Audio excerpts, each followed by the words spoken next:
మనలో చాలా మంది చిన్న తప్పు చేసిన పోలీస్ స్టేషన్కి రారా నీ పని చెప్తా, పోలీస్ స్టేషన్లో చూసుకుందాం నేను అని అంటూ ఉంటారు.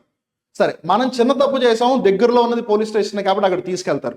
ఒక మనిషి అంతర్జాతీయ స్థాయిలో క్రిమినల్ అయితే, లేదు ఒకవేళ మనుషులకి లార్జ్ నెంబర్లో ఒకవేళ ఇబ్బంది కలిగిస్తే అప్పుడు ఏంటి పరిస్థితి? మరి వాళ్ళని ఎక్కడ దగ్గర తీసుకెళ్తారు?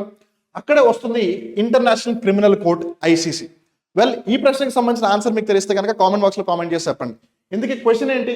Which is the first European nation to withdraw from the international criminal court? ఇంకా చాలు, ఆ బస్ హోగ్యా, నేను ఐసీసీ నుంచి బయటకు వచ్చేస్తాను అని చెప్పి ఒక దేశం చెప్పింది. ఆ దేశం ఏంటి అని అంటున్నారు. ఆ దేశం మరేదో కాదు, హంగేరీ దేశం. దాని యొక్క రాజధాని బుడాపెస్ట్. సో బేసిక్గా 3 ఏప్రిల్ 2025 హంగేరీ దేశం యొక్క ప్రధానమంత్రి విక్టర్ ఆర్బన్ గారు ఈ విధంగా ఒక ప్రకటన చేశారు. వీళ్ళు ఇక్కడ మనం గమనించాల్సింది ఏంటంటే, అసలు first and foremost international criminal court దేనిని కన్సిడర్ చేస్తుంది అని.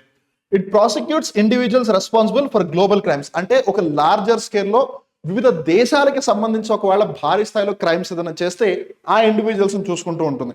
ఇది ప్రపంచంలో ఉన్న only permanent international criminal tribunal అనమాట. అంటే అంతర్జాతీయ స్థాయిలో శాశ్వతంగా ఉండే ఒక వ్యవస్థ ఇది, ఈ క్రిమినల్ అంశాలకు సంబంధించి.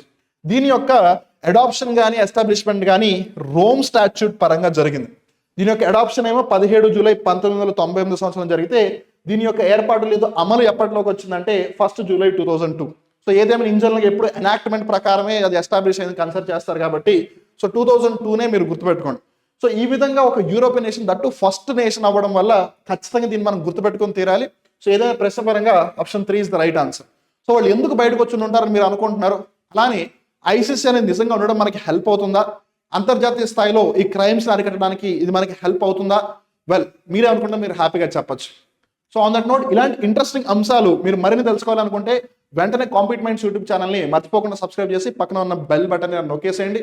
అలానే SSC, railways, banking, SI, police constable లాంటి గవర్నమెంట్ కాంపిటేటివ్ ఎగ్జామ్స్కి మీరు ప్రిపేర్ అవుతూ ఉంటే కనుక ఇప్పటికీ పోయిందేం లేదు. It's better late than ever. వెంటనే యాప్ని ఇన్స్టాల్ చేసుకుని మీ ప్రిపరేషన్ ఇప్పుడే స్టార్ట్ చేయండి. అలానే మీకు ఏదైనా డౌట్స్ ఉంటే కనుక 9010701353 నెంబర్కైనా కాల్ చేయండి. And see you on the other side. Wishing everyone all the very best. Thank you.